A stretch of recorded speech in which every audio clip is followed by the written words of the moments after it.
I love your plant. This is Big Mama. Oh, you got a little buddy and Big Mama. Right? So for whatever reason, like this is my favorite plant, obviously. We're right here, we're doing the thing. This plant is what gets me clients for whatever reason. When I'm on consults, they're like, how do you keep that alive? I doula my plants. I listen to what their needs are based on each specific plant, and I assess accordingly. That's what I do. You're amazing. All right, jump right into it, and then we can chitty chat later. Let's do it. What made you become a doula, and what was the deciding factor? Sure. So I became a doula because I've felt a calling to birth work. My great-grandmother was a labor and delivery nurse for 40 years. Her mother was a grand midwife and a medicine woman back in Louisiana in like the late 1800s, early 1900s. So my great-grandma was born in 1913, and I grew up knowing her. So her mom was a grand midwife way back when, right? Oh, amazing. Yes. So I come from a long line of Black women in birth work. But what really triggered my journey into creating my business and everything like that was after all of the protests in summer of 2020. And that's when the first time that I actually saw the statistic about Black women and Black birthing people being 4 times more likely to die from childbirth related causes. So that was really what was like, okay, that's really bad. What can I do today, right now, in this moment to help fix this? And so that's what sparked my doula training and really getting my business started and getting into the community. So you mentioned, did you say 40% of Black women don't make it out of their birthing? Is that what you said? Right. 4 times more likely. 4 times more likely. Explain that a little so that the women that are watching this really understand what it is that means. Sure. So in comparison to our white counterparts, Black birthing people are more likely to die from childbirth related causes. So there's a couple of reasons for that. The most obvious and blatant reason is systemic racism within the medical industrial complex. Yep. I've read Medical Apartheid. Well, I shouldn't have read it. I had it in my, like, as an audiobook, and I cried for about 60% of that book. There's a lot when it comes to it. The problem is multifaceted, right? In terms of just systemic racism as it is. But when it comes to birth and pregnancy and being Black, that looks like not being believed when it comes to being in pain. There's a belief that's held by a lot of doctors, a lot of medical professionals, that Black people don't feel pain the same way that non-Black people do. So there was actually a study in 2016 amongst white medical students. 73% of those medical students believed one or more of the following statements that I'm going to list off to you. Okay. Number 1, that Black people have a stronger immune system. Number 2, that Black people have thicker skin. Number 3, that Black people have less sensitive nerve endings. These are, they believe one or more. 73%. Yep, nope, I totally get that, yeah. So for those reasons, Black people are less likely to be admitted when they actually, to the emergent, like they're less likely to be admitted through the emergency department into the hospital when they have something wrong with them. And we're more likely to die in the emergency room than any other race. And that's by 1.26 times more likely than anybody else. So when you stack that on top of being a woman already, or in a female presenting body, you're less likely to be believed when it comes to what you know to be true, the things about your body. Add the melanin on top of that. Okay. Add everyone else's biases on top of that. And then tack on the fact that Black women are more likely to have an underlying heart condition that they're unaware of than our white counterparts. which then leads to hypertension or high blood pressure in pregnancy, also known as preeclampsia, which then can lead to eclampsia. So these are very dangerous things that get ignored because Black women and Black birthing people are less closely monitored when it comes to their prenatal care, as well as when they're actually in labor at the hospital. What type of doula are you? I'm a do-it-all. Awesome. Explain to those who don't know really Sure. about the profession of doula-ing what doing it all Sure. entails. Absolutely. So primarily my focus, I work in birth. I love being a birth doula. I love going to support families in the hospital throughout their pregnancy and then show up to the hospital for their labor and delivery. Basically, a doula is somebody who is trained in comfort measures, trained in ways to provide emotional support, and trained in the education around childbirth and ways to advocate for your clients, for the families that I work for.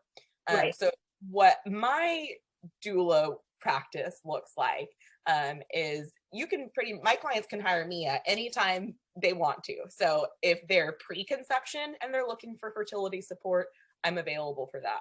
If they just found out that they're pregnant and they want a doula from day one, I've had somebody contact me at 6 weeks. So they peed on a stick and they found me. I will work with somebody who wants to have an abortion and needs some support through that. Yeah. And then I do, of course, like I mentioned, the birth doula. That's what I absolutely love to do. That's what got me into this work. And then I also provide postpartum support for my birth clients. I haven't really branched out to offer postpartum support for other clients. So if you work with me, then I do offer some. If you work with me for birth, then I do offer some postpartum support for that also. So when I say I do it all, I mean at any stage of conception, any stage of reproductive, whatever, I will show up to support you. Amazing. So explain to those who don't really understand the difference between what a doula does and what a midwife does. I feel like there's a lot of overlapping where people are like, oh, I'll just hire a doula, or, oh, I'll just hire a midwife, when they don't realize that there is a drastic difference between the two. Go ahead and explain to our friends what is the difference. Absolutely. So the easiest, like, one sentence answer is a midwife can catch your baby and a doula cannot. That would be like my one sentence answer, but let's dive a little bit more into what that actually means. So a midwife is a licensed care provider who can provide prenatal support. They can provide well woman or well person care throughout pregnancy. They can also do pap smears. They've gone through years of training to become a midwife. Right. I am a doula. I do not put on any gloves. I'm not checking anybody's cervix. I'm not responsible for your clinical stuff. I'm not responsible for any of that. I did months of training, not years of training. Right. Doulas can attend births in all spaces. So a doula can go to your hospital birth, a doula can go to your home birth, a doula can go to your birth center birth. Midwives have different boundaries depending on what state you're in on where they can practice. So there's different types of midwives. There's certified nurse midwives, and those primarily work in a hospital setting. There's certified professional midwives. Those are your home birth midwives. Now, and a certified professional midwife can't work in a hospital. And generally speaking, a certified nurse midwife can't do a home birth. So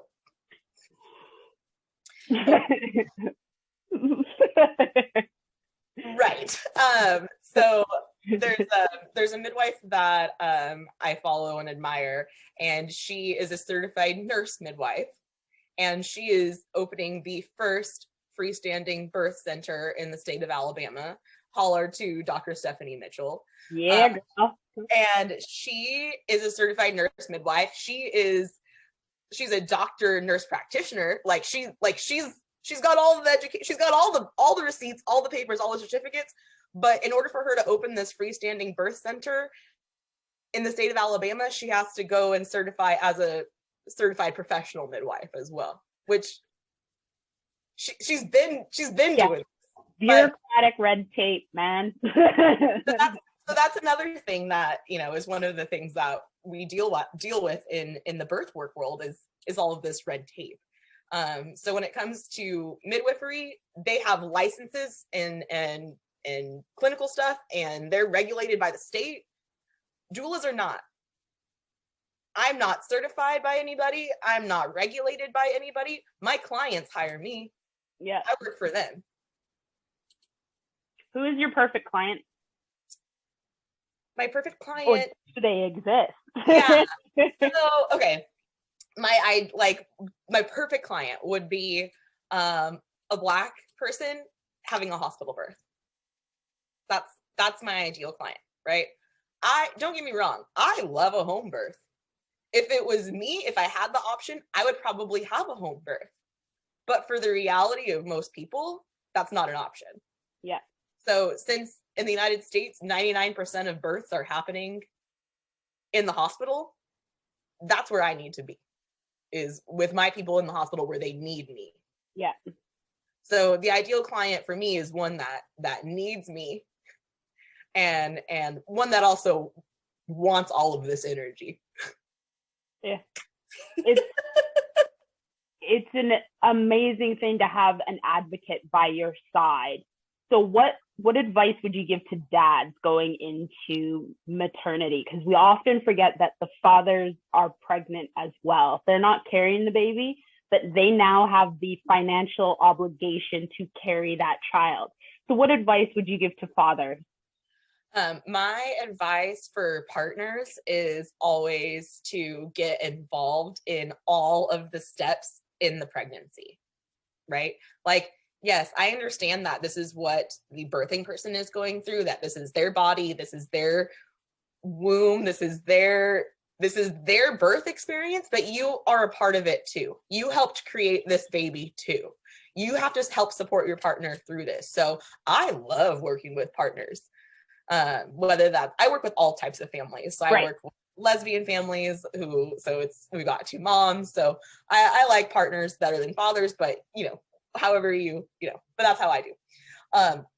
So I love getting them involved in birth planning. I love getting them involved in helping them understand what the birthing person's rights are in the birth space. So then that way they know when to speak up. We've already talked about Pitocin. My partners of my clients, they are well educated in all of the medications that are going to be used during pregnancy. They're educated in the hormones. I send sheets to the families. So we are all on the same page when we walk into that birth space, because I'm a part of a team. Right. So I like to practice with my team before game day, right? Yep. So when I meet with my clients in my home visits with them, I get the partners involved too. I'm like, hey, come here, hold this belly. Hey, come here, support her while she's doing this squat, right? So they're practicing, and I give jobs, right, to people, right? If you're coming to support this birth, here's what your job is going to be throughout pregnancy. So one exercise that I do with the families that I work with is that I encourage the partner every night to rub the belly with some special oil or cream or whatever. So they are bonding with the baby on a daily basis in a physical kind of way. All right. So as people with wombs, we're carrying the baby, right? We're feeling that baby 24/7. Babies on our bladder. We are 100% aware of the physicalities of pregnancy the entire time. Partners don't have that experience, right? So making sure that they're dialed in, tapped in every single day is part of their homework for me. Amazing. So do you bring your own birthing philosophy, or is the birthing philosophy that you carry out different between the different families that you work with? So basically what I always tell people is, whatever your goals for birth are my goals for birth. However, I have my own style to doula work, and every doula does. and I'm not the doula for every person. So in my consults, when I meet with clients or potential clients, I'm very straightforward about who I am, my personality, and kind of what my beliefs and philosophies are as a doula. And so here's what that looks like. I believe that you have the right to make informed decisions about every procedure, every intervention, every tiny little thing that's happening to your body during birth. That is what I believe. So I'm going to make sure that you have all of the information to make sure you can make the informed decision. And I'm going to support you if you've made an informed decision. Right. So what does an informed decision look like to a client of yours? I tell them, so here's my acronym that I tell them to use. I call it use your brain, BRAIN. So the B would stand for benefits. So what are the benefits to this intervention that is being presented, whether that's a cervical check, whether that's an induction, whether that's an epidural, whatever it is, okay? What are the benefits? R stands for risks. What are the risks to this? You need to know what the risks are before you get yourself into something that you weren't expecting, right? Right. So that's the R. The A stands for alternatives. What else can I do instead right now? Do I have other options, and what are they? The I stands for intuition. What does your gut say about this? Because point blank period, like your gut is very rarely wrong. Okay. Second brain. It literally is your second brain. Like we have a whole nervous system down here in our gut. We feel things there for a reason. So what does your gut say? Trust your intuition. You're becoming a mother, or if you're not becoming a mother, you've been a mother before already, and this is your second, third, fourth, fifth child. What does your intuition say? And then N stands for nothing. So what happens if I do nothing at that point? So that's one question to ask too, is okay, I hear your suggestion as a care provider, so whether that's the doctor, the midwife, but again, what happens if I do nothing right now? So use your brain. That's what I tell my clients. But That's amazing. Preferably, we've done all of this thinking before labor and delivery time. So check this out. Thinking will stall labor by 70%. Okay, explain that a little bit. Birth is primal. Right, because I know like women will give birth even if they're not pushing. Their body will just deal with the child. All right, explain this to me. We got to turn off this front part of our brain, okay? We have to turn off the executive function part of our brain. We have to get out of this part of our brain when it comes to birth, okay? The part of the brain that we want to be in is the back part of our brain, which is the primal part of our brain. Yeah. That we got to get into that amygdala. We got to get into that hind brain, okay?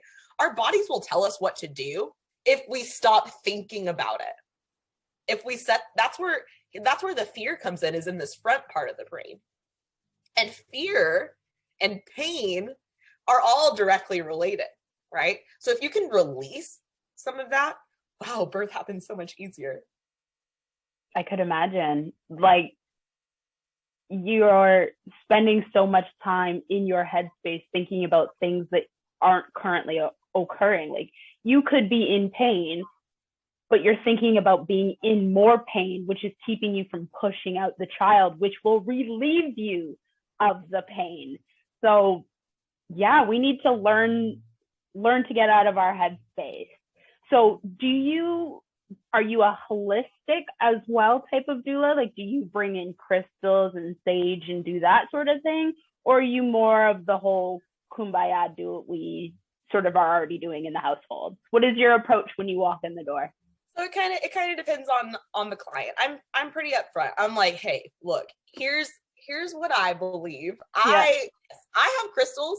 I got herbs. I'm trained in providing herbal support for cycles. I love herbs. I love oils. I love crystals. I love all of those things. If I have a client who I can tell, like, if we're vibing in the consult, that's when all that stuff comes out for me, is in the consult. If we're vibing in the consult and I know that they're on board with that, that's what I lean into. But what I also like for people to know is I consider myself balanced when it comes to my practice and my doula work. So for me, I like to think I'm somewhere in between magic and medicine. Okay. Usually one and the same. So what my clients know about me is that I actually come from a healthcare background. I actually still work a couple of days a month here and there in anesthesia. So I have worked in the hospital space for a really long time. I've worked in healthcare for a really long time. And it's in your DNA, in your blood, your ancestors are with you in all of that. Yeah. So I'm very comfortable kind of decoding some of the medical jargon for my clients. Then that way they are able to understand it on a human level, and we can figure it out and balance it out for what works best for them, right? Again, it always comes down to, are they able to make an informed decision about whatever it is? And that goes whether that's science related stuff or herb related stuff. Right. So for me, it's all one and the same. I like, no matter what it is, I want to make sure that you're well versed in what you're taking. So whether that's a plant or that's an epidural. So for me, it's one and the same. Amazing. All right. Where can all our beautiful friends, our moms, our aunties, all the ladies that are going to be watching this, where can they go ahead and find you? Shout yourself out for a while. First and foremost, you can find me on Instagram at MotherandEarthDoula. I'm on Instagram pretty much every single day. I'm making stories all the time. I'm really informative. I try to keep it light, but I'll also throw out all the facts at you. The next place that you can find me is on my website, and that's MotherandEarthDoula.com. And then through there, you can send me an email if you have a question, want to reach out to me. I'm not the best person at checking my emails, I'm not gonna lie, but I do check them usually by this time every day. So yeah, that's the other place that you can find me. I am on Facebook, but I don't really, that's not the best place to get a hold of me. So Instagram or through my website and send me an email. Amazing. Oh my goodness. I am so excited.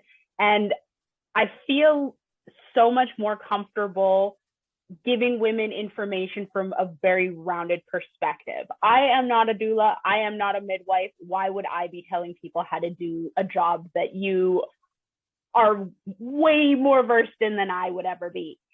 So I'm just grateful that you're here and participating in this interview. From the bottom of my heart, I just want to thank you. B, thank you for being a melanated creator who just is not afraid of life. That speaks volumes, because right now we are in such a systemic annoyance. Like, all of this energy is coming towards us, and us as beautiful Black melanated creative women, we need to stick together, B, need to be birthing our own babies, and it takes a village not only just to raise the child but to raise the mother as well. Absolutely. So let's all get together as melanated creatures and raise women up, raise the family up, and bring back the idea of having women helping women, men helping men, men helping women, doing it all together, but in a way where we grow and flourish together as diaspora children. I am so excited for our future. So it truly, truly takes a village. And one of my things is, like, how do we create this village around us? Like, we've got the energy, right? I've been able to connect with so many awesome people like yourself. Like I said, like some of the other birth workers that I follow on Instagram, like, we're here and passionate and trying to do this, and we're all connecting. And I absolutely love the birth work community, because it has been truly, truly, truly community over competition with everyone that I've come in contact with. I am learning placenta encapsulation this weekend from another Black doula, because she found out I wanted to learn and she offered me her course for free. I am learning photography from another doula because I sent them somebody who was looking for a doula photographer, and they said, honey, let me just teach you. I have just been so blessed with this community, and because of that, I'm like, let's share it. Let's keep sharing it. Let's keep growing it. Let's keep developing other doulas. Let's keep developing other midwives so we can help ourselves. Girl, I'm getting emotional, and I am not emotional. Let's go get it. I'm in a very emotional state the last 24 hours or so. I spoke at the county board of supervisors in my area yesterday, and they were discussing Black maternal health for the first time ever. Yes. Get it on the agenda. So I've just been super emotional from the support and outpouring from my community. So I'm blessed, and I just want to keep blessing back. Well, let's keep doing that, girl. I am so excited for us. Damn.